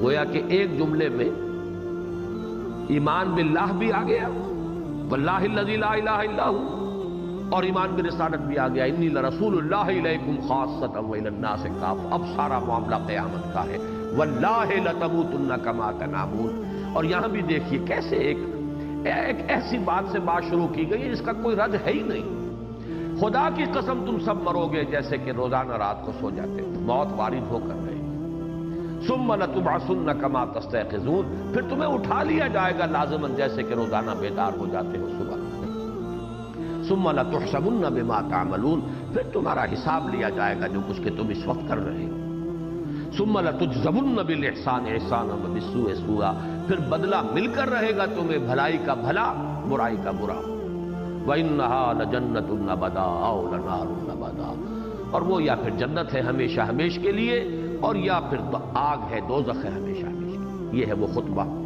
اس میں وہی اذعانی دلیل، اپنی شخصیت کا وزن جو ہے پہلے حضور صلی اللہ علیہ وسلم نے اپنے اس دعوے کی پشت پر رکھا۔ یہی بات حضور کی اس میں بھی آتی ہے کہ جب حکم آیا فاصدع بما تؤمر، اب ڈنکے کی چوٹ کہی ہے جو آپ کو کہنا، پہاڑ کے اوپر چڑھ گئے کوہ صفا پر، اب تو خیر کوہ صفا وہ کوہ معلوم ہی نہیں ہوتا، وہ تو بیچارہ ٹیلا بھی نہیں کہہ سکتے اسے، ایک علامت سی رہ گئی ہے، لیکن کبھی تو باقاعدہ ایک پہاڑی تھی، اس پر کھڑے ہو کر آپ نے نعرہ لگایا جیسا کہ اس ماحول میں ایک رواج تھا، واہ صباحا، ہائے وہ صبح جو آنے والی ہے۔ اب آپ فرماتے ہیں کہ لوگوں جب جمع ہو گئے، اگر میں تم سے کہوں کہ اس پہاڑی کے پیچھے دشمن ہے اور وہ تم پر حملہ کیا چاہتا ہے، مانو گے؟ بالکل مانیں گے۔ کیوں؟ ایک تو آپ سے کبھی جھوٹ کا تجربہ ہوا ہی نہیں، دوسرے آپ بلندی پر ہیں، آپ پہاڑ کے دونوں طرف دیکھ رہے ہیں۔ اب یہ وہ مقام ہے، مقام رسالت، رسول کے نگاہوں کے سامنے جیسے دنیا ہے ویسے ہی آخرت بھی ہے، وہ تو دیکھ رہا ہے، بلندر ہرچے گویت دیدہ گویت، لہذا وہ اس مقام بلند پر تو کیسے نفی کرے گا۔ اس کے بعد آپ نے اپنی بات فرمائی، تو بہرحال یہ نوٹ کر لیجئے کہ لا اقسم بیوم القیامہ، اس میں جو اصل دلیل ہے وہ دلیل خطابی ہے، اور اس میں وزن جو ہے وہ متکلم کی ہستی کا وزن ہے، ہمارے لیے اللہ کا کلام ہے یہ، اس لیے دل کو لرز اٹھنا چاہیے کہ اتنی بڑی حقیقت، اتنی اٹل حقیقت، اتنا شدنی امر، اتنی قطعی حقیقت کہ اس پر اللہ نے قسم کھائی ہے، اور عام آدمی بھی بہت سنجیدہ ہو جائے گا جبکہ وہ یہاں پہنچے گا، اگر وہ اسے حضور کا کلام سمجھ رہا ہے، ابھی وہ ایمان نہیں لایا ہے، تب بھی لا اقسم بیوم القیامہ، اس کی پشت پر محمد الرسول اللہ صلی اللہ علیہ وسلم کی شخصیت مبارکہ ہے، اصل وزن اس کا ہے، دلیل وہ ہے۔ ولا اقسم بالنفس اللوامہ، اور نہیں میں قسم کھاتا ہوں نفس ملامت گر کی۔ اس پر بھی اب ذرا غور کرنا ہوگا، اس نفس کے بارے میں بہت سی باتیں بہت مرتبہ بیان ہو چکی ہیں، لیکن اب ظاہر بات ہے کہ کم سے کم اجمالاً انہیں دہرانا پڑے گا۔ لفظ نفس جو ہے وہ مختلف معنی میں استعمال ہوا خود قرآن مجید میں، کہیں تو یہ ہماری جو شخصیت ہے، ہماری جو ہستی ہے، ہمارا جو وجود ہے، اس کا جو حیوانی ایلیمنٹ ہے، صرف اس کی تعبیر کے لیے لفظ نفس آتا ہے۔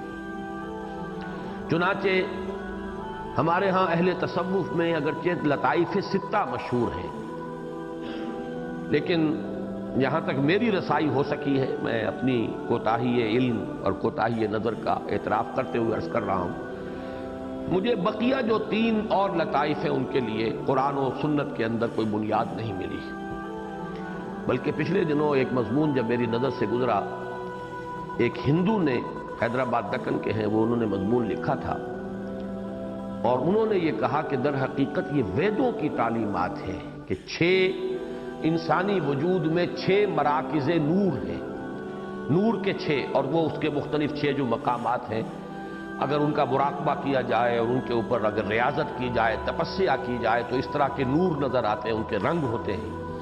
اور یہی اہل تصوف کے ہاں بھی ہے کہ فلاں لطیفہ نفس کا رنگ ایسا ہے اور فلاں لطیفہ قلب کا ایسا ہے۔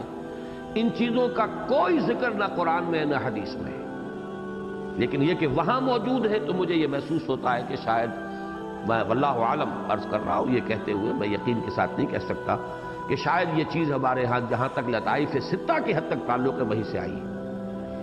البتہ لطائف ثلاثہ جو ہے وہ قرآن مجید میں اظہر من الشمس ہے، نفس، قلب اور روح، یہ الفاظ قرآن مجید کے بار بار آتے ہیں، بار بار آتے ہیں، دہرا دہرا کر آتے ہیں کہ یہ ہے در حقیقت 3 لطائف ہے۔ ہمارے وجود کے یہ 3 لیول ہیں۔ نفس یعنی ہمارا اینیمل بینگ، جس میں اینیمل انسٹنکٹس ہیں، جبلتیں ہیں، پیٹ کھانے کو مانگتا ہے، گدھے اور گھوڑے کا پیٹ بھی کھانے کو مانگتا ہے، ہمارا پیٹ بھی کھانے کو مانگتا ہے۔ گدھے اور گھوڑے کے اندر بھی شہوت ہے، جنسی جذبہ ہے، بقائے نسل کا سلسلہ ہے، ہمارے اندر بھی ہے۔ ہر جانور کو، ہر حیوان کو کوئی گھونسلہ چاہیے، کوئی بھٹ چاہیے، کچھ نہ کچھ سر چھپانے کی جگہ چاہیے، انسان کو بھی چاہیے۔ تو بہت سی، کیا تمام حیوانی جبلتیں ہمارے اندر موجود ہیں، اور کچھ حیوانات ایسے ہیں جن میں مل جل کر رہنے کی عادت ہے، ہرڈ انسٹنکٹ کہلاتا ہے، وہ ہمارے اندر بھی ہے۔ انسان متمدن حیوان ہے۔ دی ارج ٹو ڈومینیٹ، یہ بھی حیوانات میں نظر آئے گی، وہ انسانوں کے اندر بھی ہے۔ تفوق، دوسروں کے اوپر دھونس جمانے کی خواہش ہوتی ہے انسانوں میں۔ تو ہماری اس ہستی کا ایک جو پہلو ہے وہ نفس ہے، لوئسٹ۔ ایک تو اس کے لیے لفظ نفس آتا ہے بمقابلہ قلب اور بمقابلہ روح۔ روح بلند ترین، ہمارے ایگزسٹنس کا ہائیسٹ لیول روح ہے۔ یسألونک عن الروح قل الروح من امر ربی وما اوتیتم من العلم الا قلیلا۔ قلب کیا ہے؟ روح کا مسکن ہے، اور قلب ایک درمیانی شے ہے کہ اگر اس قلب کے اوپر نفس کا غلبہ ہو جائے، نفس امارہ کا، تو اس کا، اب چونکہ پورا وجود قلب کے تابع ہے، قلب کے اوپر اگر حیوانیت کا غلبہ ہو جائے تو انسان حیوان محض بن کر رہ جاتا۔ لیکن اگر قلب کے اوپر غلبہ روح کا ہو اور حیوانیت کو دبا لیا جائے، اب یہ ہے انسان کا وہ اصل مقام جس کے لیے اسے پیدا کیا گیا۔ اور قلب کا لفظ دیکھیے بہت ہی معنی خیز ہے، اس کا مادہ ہی وہ ہے بدلنے کا۔ اکثر لوگوں کا حال یہ ہے، ایسے لوگ بھی ہیں دنیا میں اور کافی تعداد میں ہیں، کہ جن پر فیصلہ کن طور پر ان کی حیوانیت یا بہیمیت غالب آ چکی ہے، انہیں کسی خیر، کسی نیکی، کسی بھلائی کا کوئی جذبہ اپنے اندر کبھی ابھرتا ہوا محسوس ہوتا ہی نہیں۔ اور ایسے لوگ بھی ہیں دوسری انتہا پر، جنہیں اتنا تمکن حاصل ہو چکا ہے، ان کی روح کا غلبہ ان کے اس حیوانی وجود کے اوپر، قلب کے اوپر روح کے انوار جو ہیں اس طریقے سے چھائے ہوئے ہیں کہ وہ حیوانیت اور بہیمیت وہ ہوتے ہوئے بھی معدوم کے درجے میں۔ یہی ہے در حقیقت فینومینن اپنے کلائمیکس پر محمد الرسول اللہ صلی اللہ علیہ وسلم کی شخصیت، کہ آپ کی روح انور کے انوار پورے وجود پر اس درجے مستولی ہے کہ گویا کہ آپ کا نفس اور آپ کی بشریت جو ہے وہ عدم کے درجے میں آ چکی ہے، جس کو حضور نے اس طرح تعبیر فرمایا کہ ہر انسان کے ساتھ ایک شیطان ہوتا ہے۔ اور جب کسی نے پوچھ لیا حضور آپ کے ساتھ بھی، آپ نے فرمایا ہاں ہے، لیکن میں نے اسے مسلمان کر لیا۔ یعنی اتنا غلبہ ہے اس روح کا، اس کے انوار جو ہے پورے طور پر غالب ہے پورے وجود پر۔ اب ان دو انتہاؤں پر رکھیے، ایسے لوگ تو ہوں گے کم، اکثر و بیشتر لوگ دنیا میں ایسے ہوتے ہیں جو ڈاواں ڈول ہوتے ہیں۔ کبھی دل کے اوپر حیوانیت کا غلبہ، شہوت کا غلبہ آ گیا تو وہ حیوان بن جائیں گے۔ کبھی وہی قلب ہے، اینٹینا ہے نا، ادھر کر دیا ادھر کر دیا، قلب جو ہے بدلتا رہتا ہے، اس کو کسی کل چین نہیں ہے۔ قلب کا مادہ یہ ہے، انقلاب کہتے ہیں بدل جانے کو، اور یہ قلب جو ہے اسے کسی کل چین نہیں ہے۔ ہمارے جسم کا ہر عضو جو ہے وہ آرام کر سکتا ہے سوائے قلب کے۔ قلب کے آرام کا مطلب موت ہے۔ دماغ بھی آرام کرتا ہے، تمام اجزاء جو ہے انسان کے اعضاء آرام کرتے ہیں سوائے قلب کے۔ قلب تو آرام نہیں کر سکتا، اور اس کی ہر وقت کیفیت بدلتی ہے، کبھی یہ سکڑ رہا ہے، کبھی یہ پھیل رہا ہے۔ اور یہی قلب ہے کہ جو در حقیقت کبھی یوں سمجھیے اس کا رخ ہو گیا ہے، نفس نے کھینچ لیا ہے اسے اپنی طرف، تو نفس گویا کہ بحیثیت مجموعی پورے وجود کے اوپر نفسانیت کا غلبہ ہو گیا۔ اور کبھی ایسا ہوا ہے کہ یہ قلب جو ہے پورے طور پر جگمگا اٹھا ہے روح کے انوار سے، تو اب پورے وجود کے اوپر اس روحانیت جو ہے اس کا غلبہ ہو۔ اس اعتبار سے تین کیفیات ہوں گی انسان کی، اور اس مجموعی کیفیت کو تین حالتیں ہوں گی، ان کو بھی نفس سے تعبیر کیا گیا۔ نفس امارہ، نفس لوامہ، یہ درمیانی ہے۔ کوئی غلطی ہو گئی تو اندر سے خلش ہوئی، تم نے کیا کیا، یہ تمہیں نہیں کرنا چاہیے تھا، چاہے ابھی کسی نے نہیں دیکھا۔ ایک تو یہ ہے کہ انسان جو ہے کوئی اور دیکھ لے، اس کا ایک خوف ہوتا ہے میری یہ فلانی حرکت جو ہے فلاں شخص نے دیکھ لی، لیکن آپ نے کوئی غلط کام کیا ابھی کسی نے نہیں دیکھا، لیکن اندر سے ملامت ہو رہی ہے، تم نے کیا کیا، تمہیں نہیں کرنا چاہیے۔ یہ در حقیقت وہ نفس لوامہ کی کیفیت ہے کہ کبھی ادھر ہے کبھی ادھر ہے۔ اتنا کنٹرول تو نہیں ہے کہ پورے وجود کے اوپر روحانیت جو ہے وہ فیصلہ کن طور پر مستولی ہو گئی ہو، لیکن یہ ہے کہ اگر غلطی ہوئی ہے تو اتنی زندگی اور اتنی حرارت جو ہے موجود ہے، اتنی حیات ہے اس میں کہ ملامت کرے گا کہ تم نے غلط کیا، نہیں کرنا چاہیے۔ ایک پچھتاوا ہوتا ہے، اور ایک کیفیت پھر وہ نفس لوامہ، یا ایتھا النفس المطمئنہ، نفس مطمئنہ، جب وہ روح کی نورانیت کا غلبہ ہو جائے قلب پر۔ اور پھر کیفیت وہ ہے جو حضور نے فرمایا، الا فی الجسد مضغۃ اذا صلحت صلح الجسد كلہ واذا فسدت فسد الجسد كلہ الا وہی القلب۔ لوگوں آگاہ ہو جاؤ، جسم انسانی میں ایک لوتھڑا ایسا ہے کہ اگر وہ صحیح ہو جائے تو پورا وجود صحیح ہو جائے گا، اور اس کے اندر فساد ہو تو پورے وجود میں فساد ہوگا۔ آگاہ ہو جاؤ، وہ قلب ہے۔ قلب پر اگر اس نفس کا، نفس امارہ کا، اس کا غلبہ ہے تو وہ کیفیت ہو جائے گی، پورے جسم میں فساد ہوگا، پوری شخصیت جو ہے وہ شیطنت کا ایک نمونہ بن جائے گی، اور اس کے اوپر فیصلہ کن غلبہ روح کا ہو گیا، اس کے انوار کا، تو یہ انسان جو ہے یہ نفس مطمئنہ، یا ایتھا النفس المطمئنہ ترجعی الی ربک راضیۃ مرضیہ فادخلی فی عبادی وادخلی جنتی۔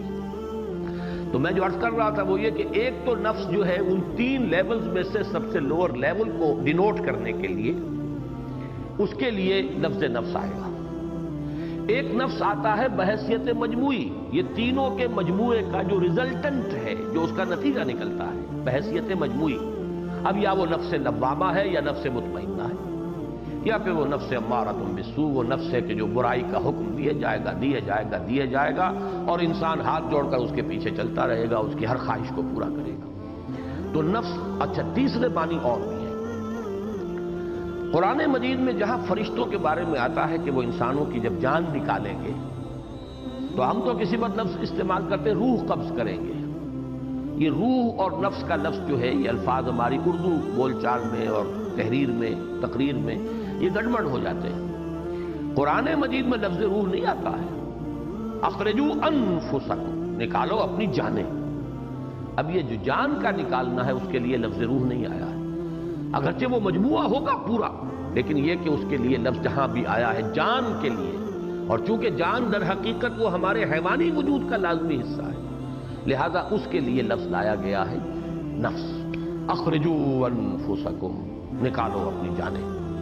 تو یہ تین مختلف استعمالات ہیں لفظ نفس کے، اور یہاں پر اس درمیانی کیفیت کو نفس لوامہ سے تعبیر کر کے اب اس کی قسم کھائی جا رہی ہے۔ اب سمجھنا ہوگا کہ اس میں جیسا کہ میں نے عرض کیا تھا کہ اس میں منطقی اور عقلی استدلال ہے قرآن مجید کا قیام قیامت پر، اس کی تھوڑی سی وضاحت کرنی پڑے گی۔ بارہا یہ چیزیں پہلے بیان ہو چکی ہیں۔ قرآن مجید کا جو انداز ہے وہ یہ ہے کہ ایمان باللہ کے لیے یہ کوئی منطقی دلیل استعمال نہیں کرتا۔ ایمان باللہ کے بارے میں قرآن کا موقف یہ ہے کہ وہ انسان کے اندر ہے، روح کے اندر ہے، روح کے بجائے لفظ ہم بول دیتے فطرت، فطرت اللہ التی فطر الناس علیہا، فطرت میں ہے، صرف پردے پڑ گئے ہوتے ہیں، وہ آیات آفاقی، آیات انفسی، آیات قرآنی، وہ اس ڈورمنٹ کانشسنس جو ہے، وہ جو خابیدہ ایک شعور ہے، اس کو بیدار کرتا ہے۔ یہ آیات جو ہے ان کو بیدار کرتی ہے اور اندر سے وہ شعور ابھر کر انسان کے شعور کی سطح پر آ جاتا ہے۔ یہ ایمان باللہ کا فینومینن ہے۔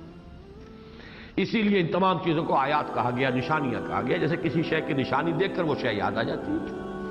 بھول گئے تھے آپ، ذہول ہو گیا تھا، یاد نہیں، اپنے دوست سے سال ہر سال ہو گئے، ملاقات نہیں ہوئی، کبھی ذہن بھی منتقل نہیں ہوا، اچانک کوئی بات ہوتی ہے یا کوئی شے نظر آ جاتی ہے آپ کو جس کی کوئی ایسوسیشن آپ کے اس دوست کے ساتھ تھی، فوراً دوست یاد آ گیا۔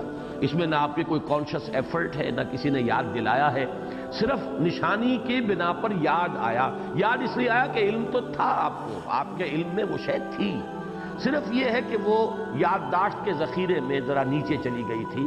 اور میں کہا کرتا ہوں، محافظ خانہ ہوتا ہے ضلع کچہریوں میں، وہ بڑی فائلوں کے انبار لگے ہوتے ہیں، تو ہمارے دماغ کے اندر بھی یادداشت جو ہے ایک بہت بڑا محافظ خانہ ہے، اس کے اندر بہت سی یادداشتیں ہیں، لیکن وہ جاتی نہیں، جاتی کہیں نہیں، رہتی ہے وہاں پر۔ فائل بہت گہری دب گئی تھی، لیکن اچانک کسی ایسوسیشن کی وجہ سے ابھر کر اوپر آ گئی۔ ایمان باللہ کا تو صرف یہ مسئلہ ہے، ان فی خلق السماوات والارض واختلاف اللیل والنہار والفلک التی تجری فی البحر بما ينفع الناس وما انزل اللہ من السماء من ماء فاحیا به الارض بعد موتها وبث فیہا من کل دابۃ وتصریف الریاح والسحاب المسخر بین السماء والارض لآیات لقوم یعقلون۔ عقل سے کام لینے والے ہوش مند لوگوں کے لیے نشانیاں ہیں۔ یہ آیت جو ہے 21ویں رکوع کی پہلی آیت ہے سورہ بقرہ کی، یہ طویل ہے، اسی کا خلاصہ ہے 20ویں رکوع کی پہلی آیت ہے یہ سورہ بقرہ کی، اور 20ویں رکوع کی پہلی آیت سورہ آل عمران کی، اس میں خلاصہ ہے ان فی خلق السماوات والارض واختلاف اللیل والنہار لآیات لأولی الالباب۔ البتہ اس سے اگلا جو قدم ہے وہ ہے ایمان بالآخرہ۔ اس کے لیے قرآن مجید نے ایک منطقی دلیل بھی استعمال کی ہے، لیکن وہ منطقی دلیل بھی ایک فطرت کی دلیل پر در حقیقت اس کا اضافہ ہے۔ اس کائنات میں، اور جب اللہ کو انسان پہچان لیتا ہے ان آیات کے حوالے سے، جب ایمان باللہ اسے حاصل ہوتا ہے، تو اللہ تعالیٰ کی صفات میں سے ایک اہم صفت اس کے سامنے یہ بھی آتی ہے کہ ربنا ما خلقت ھذا باطلا۔ یہاں کوئی چیز بے مقصد ہمیں نظر نہیں آ رہی، ہر شے بڑا ہی یوں سمجھیے مربوط نظام ہے، ہر شے کی حکمت ہے، ہر شے میں غرض و غایت ہے، کوئی شے بغیر کسی حکمت کے، بغیر کسی غرض و غایت کے نہیں ہے۔ افحسبتم انما خلقناکم عبثا، کیا تم نے سمجھا ہم نے تمہیں بیکار پیدا کیا؟ ایحسب الانسان ان یترک سدی، ابھی آئے گا اس سورہ مبارکہ کے اختتام پر۔ یہاں تو کوئی شے بیکار نہیں ہے، گھاس کا تنکا جو ہے بے مقصد نہیں پیدا کیا گیا۔ اب یہ چیز ایک منطقی دلیل بنے گی، لیکن اس کے لیے بنیاد کیا ہے؟ فطرت کی۔ فطرت کی بنیاد یہ ہے کہ نیکی اور بدی کا شعور انسان کے اندر موجود ہے۔ اگر کوئی شخص اللہ کی ہستی کو ڈھٹائی کے ساتھ رد کرنے پر آ جائے تو کوئی منطقی دلیل منوا نہیں سکتی اسے کہ اللہ ہے، کوئی منطقی دلیل نہیں۔ اسی طرح کوئی شخص ڈٹائی کے ساتھ یہ کہ کوئی نیکی اور بدی کا شعور نہیں ہے میرے اندر، میں نہیں مانتا، آپ نہیں منوا سکتے۔ لیکن عظیم ترین اکثریت انسانوں کی ایسی ہے جو محسوس کرتے ہیں کہ واقعتاً ہمارے اندر ہے کہ کسی شے کو ہم بھلا سمجھتے ہیں، کسی کو برا سمجھتے ہیں، کسی کو خیر سمجھتے ہیں، کسی کو شر سمجھتے ہیں۔ جھوٹ بولنا برائی ہے، سچ بولنا چاہیے۔ ایفائے عہد اچھی بات ہے، وعدہ خلافی بری بات ہے۔ پڑوسی کے ساتھ حسن سلوک اچھی بات ہے، اس کو ستانا، ایذا پہنچانا بری بات ہے۔ کوئی راستہ پوچھے اسے صحیح راستہ بتانا اچھی بات ہے، اسے الٹا اور بھٹکا دینا بہت بری بات ہے۔ تو خیر اور شر کا یہ کانسیپٹ جو ہے یہ فطرت انسانی کے اندر موجود ہے۔ وَنَفْسٍ وَمَا سَوَّاهَا فَأَلْهَمَهَا فُجُورَهَا وَتَقْوَاهَا۔ اب یہاں سے بلڈ اپ ہوگا، اگر آپ یہ مان لیں کہ ہے خیر اور شر کا یہ فرق فطرت انسانی میں ہے، اب مشاہدہ یہ بتا رہا ہے کہ اس کا نتیجہ اس دنیا میں اکثر و بیشتر الٹا نکل رہا ہے۔ نیکوکار یہاں پہ دبا ہوگا، پسا ہوگا، فاقے آ رہے ہوں گے، بدکاروں کے لیے عیش ہوں گے، گلچھرے ہوں گے، دبدبا ہوگا، دندناتے پھر رہے ہوں گے. یہ صورتحال آپ طے کر لیجئے کہ کبھی جھوٹ نہیں بولوں گا، زندگی اجیرن ہو جائے گی. اور طے کر لیں کہ جیسا آئے بائی ہک اور بائی کروک اپنا مقصد حاصل کرنا ہے، راستے کشادہ ہوتے چلے جائیں. آپ کے لیے وہ جو حالی نے کہا تھا مگر مومنوں پر کشادہ ہیں راہیں، تو راستے کھلتے چلے جاتے. اور اے دیانت بر تو لعنت از تو رنجے یافتم، اے خیانت بر تو رحمت از تو گنجے یافتم. اے دیانت تجھ پر لعنت ہو کہ تیری وجہ سے تو لوگ مجھ سے ناراض ہو گئے. کوئی دوست بھی آپ کا سچی بات سن کر خوش نہیں ہوگا، آپ کے والدین سچی بات سن کر خوش نہیں ہوں گے، آپ کی بیوی سچی بات سن کر خوش نہیں ہوگی. تو دیانت جو ہے اس سے تو دنیا میں رنج ملتا ہے، اور خیانت سے گنج ملتا ہے، خزانہ ملتا ہے. اس اعتبار سے معلوم ہوا اگر دنیا میں کوئی شے بے مقصد نہیں، اگر یہ اصول ہے کہ گندم سے گندم اگنی چاہیے، جو سے جو، گندم از گندم بے رویت جو سے جو، تو اس دنیا میں تو ہمیں نظر آ رہا ہے اس حیات دنیاوی میں کہ الٹی گنگا بھی بہتی ہے، اور اگر سیدھی بھی بہے تو وہ اپنے اس عمل کی مناسبت سے نہیں ہوتی. اس کی مثال میں دیا کرتا ہوں کہ ایک شخص ہے، اس نے ایک پوری قوم کے اندر جو ہے ایک دماغ کے اندر ایک ایسا نشہ بھر دیا ہے کہ ہمیں ہی حق حاصل ہے حکومت کرنے کا، اور پوری دنیا میں غارت گری کا بازار گرم کر دیا. ہٹلر کی مثال اسی صدی کی ذہن میں رکھی. کتنے کروڑ انسان مارے گئے، کتنی عورتیں بیوہ ہوئی، کتنے بچے یتیم ہوئے، کتنی جو ہے شہر تباہ ہوئے، اور ایک شخص کا فطور ہے دماغ. اس نے لاکھوں انسانوں کے اندر وہ فطور دماغی پیدا کر دیا. اب فرض کیجئے کہ اسے آپ پکڑ بھی لیں، سزا دینا چاہیں تو کیا سزا دیں؟ اول تو اس نے ایک گولی سے اپنے آپ کو ختم کر لیا. پکڑ بھی لیتے آپ اور ایک فورسپ سے آپ اس کا ایک ایک ریشہ علیحدہ کر دیتے، تب بھی وہ جو اس کا جرم ہے اس کے ہم بدن سزا تو نہیں دے سکتے. اس کے بالکل برعکس لائیے محمد الرسول اللہ صلی اللہ علیہ وسلم اور اتقیاء صلحاء.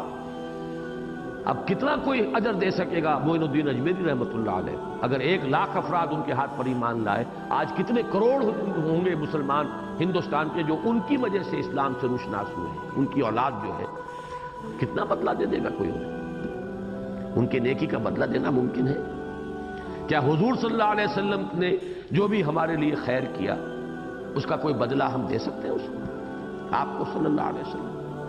تو معلوم ہوا کہ اول تو یہاں الٹی گنگا بہتی ہے، خیر پر یہاں مشکل، اور اگر حلال کے اوپر اکتفا کریں گے فاقے آئیں گے. اور یہاں پر ہر اصول کو توڑ دیجئے، وہ کوئی اسکرپلز نہ رہے زندگی میں تو عیش کیجئے. اور دوسری طرف یہ کہ اگر ہو بھی، ایک اور مثال فرض کیجئے ایک بوڑھا آدمی جو ہے ایک جوان شخص کو قتل کر دیتا ہے، اور آج کل تو بڑا آسان ہے، ایک ٹریگر ہی دبانا ہے، ایک انگلی کی حرکت ہے، صرف کوئی تلوار نہیں چلانی، کچھ نہیں کرنا. اول تو یہ کہ اس بوڑھے آدمی پر جرم ثابت ہو، وہ پکڑا جائے، ثبوت مل جائے، وکلاء کی ذہانتیں بھی راستے میں رکاوٹ بنیں گی، رشوتیں بھی ہوں گی، سفارشیں بھی ہوں گی، سزا ملے گی تو کیا ملے گی؟ وہ بوڑھا آدمی فرض کیجئے 80 برس کا ہے، کھا کما چکا، زندگی گزار چکا، اس کی اولاد بھی جوان ہو چکی. اب وہ تو ویسے ہی جو ہے وہ قبر کے کنارے پر بیٹھا ہوا ہے ٹانگیں لٹکائے ہوئے، اور وہ جوان جس کو اس نے مارا تھا اس کی کوئی جوان بیوی بیوہ ہوئی ہے، اس کے بچے چھوٹے چھوٹے جو ہیں وہ یتیم ہوئے ہیں. وہ بچے باپ کی سرپرستی سے محروم ہو کر، ہو سکتا ہے کہ ان کی تربیت صحیح نہ ہو، غلط ہو، پورے معاشرے کے لیے وہ ایک منفی کردار کے حامل بچے بن کر اٹھے، وہ جرائم پیشہ بن جائے، کچھ بھی ہو جائے. یہ سارا جو معاشرے کو اور اس فرد کو جو نقصان پہنچایا تھا اس شخص نے، کیا آپ اس کے ہم وزن سزا دے سکتے ہیں؟ ناممکن. زیادہ آپ یہ کریں گے، پھانسی چڑھا دیں گے. تو معلوم یہ ہوا کہ یہ دنیا نامکمل ہے، اور کوئی اور دنیا ہونی چاہیے، کوئی اور زندگی ہونی چاہیے جس کے قوانین بھی وہ نہ ہو، وہ لیمیٹیشنز نہ ہو جو یہاں ہیں. یہاں تو یہ ہے کہ آگ میں ڈالا بھر گیا، وہ چند منٹوں ہی کی بات ہوگی نا، اس کو جو بھی کوفت ہوگی. پھانسی چڑھایا ایک جھٹکا ہی تو ہے، پتہ نہیں اس جھٹکے کا بھی احساس ہوتا ہے کہ نہیں ہوتا. سارا خوف جو ہے وہ تو پہلے ہی ہے جو بھی ہے، باقی جھٹکے میں اسے. اور بجلی کی اگر آپ نے کرسی پر بٹھا کر اس کو ایک کرنٹ کا ایک گزارا اور ختم کر دیا تو کچھ بھی نہیں. وہ ایسی جگہ چاہیے جہاں پوری پوری سزا مل سکے، جہاں تک اس کے جرم کے اثرات پہنچے ہیں اس سب کے ہم وزن سزا اسے مل سکے، اور اسی طریقے سے نیکی کا بھی بدلہ جو ملے، ایسی زندگی چاہیے، اتنی طویل زندگی چاہیے کہ بھرپور بدلہ اسے مل سکے اپنی تمام نیکیوں کا۔ یہ ہے استدلال قرآن مجید کا قیام قیامت اور وقوع آخرت اور بعث بعد الموت کے لیے۔ یہ عقلی استدلال ہے، لیکن یوں سمجھیے کہ سیمی عقلی استدلال ہے۔ اس میں بھی بنیاد جو ہے وہ یہ ہے کہ فطرت میں نیکی اور بدی کا مادہ موجود ہے، وہی ہے جس کو یہاں جو ہے نفس لوامہ کے اعتبار سے تعبیر کیا گیا۔ یہ دلیل ہے کہ اندر سے کوئی شے آپ کو ملامت کر رہی ہے کہ آپ کو یہ کام نہیں کرنا چاہیے تھا۔ معلوم ہوا نیکی اور بدی کا تصور اور اس کی تمیز اور اس کا امتیاز یہ آپ کی فطرت کے اندر موجود ہے، لہذا یہاں ایک لفظ میں قسم کھا کر وہ سارا استدلال سمو دیا گیا، لا اقسم بالنفس اللوامہ، نہیں میں قسم کھاتا ہوں۔ اور قسم کا فائدہ کیا ہوتا ہے؟ شہادت، دلیل، گواہی۔ میں گواہی میں پیش کر رہا ہوں اس نفس لوامہ کو۔ یہ جو ایک محتسب تمہارے اندر بیٹھا ہوا ہے، یہ محتسب علامت ہے اس احتساب کی کہ جو قیامت کے دن ہوگا۔ وہ ایک گرینڈ اکاؤنٹیبلٹی ہے، اس روز جو ہے ایک بڑی عدالت میں تمہیں پیش ہونا ہے، زندگی کے ایک ایک عمل کا اور ایک ایک قول کا جو ہے تمہیں وہاں پہ اس کی جواب دہی کرنی ہے۔ یہاں یہ ہے کہ یہ چھوٹی سی عدالت ہے تمہارے اپنے اندر، نشانی کے طور پر اللہ نے رکھ دی ہے، اس کے حوالے سے پہچانو کہ قیامت ہو کر رہے گی۔ اس لیے کہ اگر یہ نیکی اور بدی کی تمیز حقیقی ہے، یہ صرف شراب نہیں ہے، دھوکہ نہیں ہے، ہیلوسینیشن نہیں ہے، فریب نہیں ہے، اگر یہ حقیقی ہے تو سوچو کہ اس کا کوئی نتیجہ نکلنا چاہیے۔ اس لیے کہ اس کائنات میں کوئی شے نہیں ہے جو بغیر کسی نتیجے کے اور بغیر کسی مقصد کے، بغیر کسی حکمت کے ہو۔ اور یہاں پر تم دیکھتے ہو کہ نیکی اور بدی کے نتائج جو ہے اکثر و بیشتر تو برعکس نکل رہے ہیں۔ اگر اس سمت میں نکلتے بھی ہیں تو اس نسبت اور تناسب کے ساتھ نہیں نکلتے۔ معلوم ہوا کہ یہ عالم ناقص ہے، یہ زندگی ناقص ہے۔ ایک اور زندگی اس کے ساتھ ہونی چاہیے جس کے قوانین طبیعی بھی اور ہوں گے، مختلف ہوں گے۔ وہاں موت نہیں آئے گی، لا تبقی ولا تذر والی آگ ہوگی، وہ نہ چھوڑے گی نہ باقی رکھے گی، نہ موت آئے گی۔ ثم لا يموت فیہا ولا یحیا، اس میں تو وہ موتیں مانگیں گے۔ لا تدعو ثبورا واحدا ودعو ثبورا، میں بھول رہا ہوں، ودعو ثبورا کثیرا، بہت سی موتیں مانگو، ایک موت سے گزارا نہیں ہوگا۔ قیامت میں تو یہ کہا جائے گا جہنمیوں سے۔ تو اس عالم کے یہ فزیکل لاز مختلف ہوں گے اس عالم کے فزیکل لاز سے۔ وہاں زندگی بہت طویل، احقابا، وہ لکھوکھا سال پر پھیلی ہوئی زندگی ہوگی، اور اس میں بھرپور بدلہ مل جائے گا ہر انسان کو جو اس نے کمایا۔ انہا لجنت ابدا او لنار ابدا۔ آج ہم صرف انہی دو قسموں تک اپنے درس کو محدود رکھ رہے ہیں۔ پہلی قسم جیسا کہ میں نے عرض کیا، مقسم علیہ یہاں پر محذوف ہے، کس چیز پر قسم کھائی جا رہی ہے؟ ان قسموں سے خود واضح ہو رہا ہے، وقوع قیامت پر، بعث بعد الموت پر، جزا و سزا پر، در حقیقت اس کل پر قسم کھائی۔ لیکن اس کے لیے پہلی دلیل وہ خطابی دلیل ہے، اس کی پشت پر متکلم کی شخصیت کا وزن ہے۔ متکلم حقیقی اللہ تعالی، متکلم ظاہری محمد الرسول اللہ صلی اللہ علیہ وسلم، تو خود حضور کی شخصیت جو ہے وہ بھی بہت وزن والی شخصیت ہے۔ اور دوسری دلیل، اس میں صرف ایک لفظ کے حوالے سے یہ پورا فلسفہ جو آخرت کا ہے، جو پھر بہت ہی تشریح کے ساتھ آیا ہے قرآن مجید میں، افحسبتم انما خلقناکم عبثا وانکم الینا لا ترجعون، کیا تم نے یہ سمجھا تھا کہ ہم نے تمہیں بیکار پیدا کیا ہے اور تم ہماری طرف لوٹائے نہ جاؤ گے؟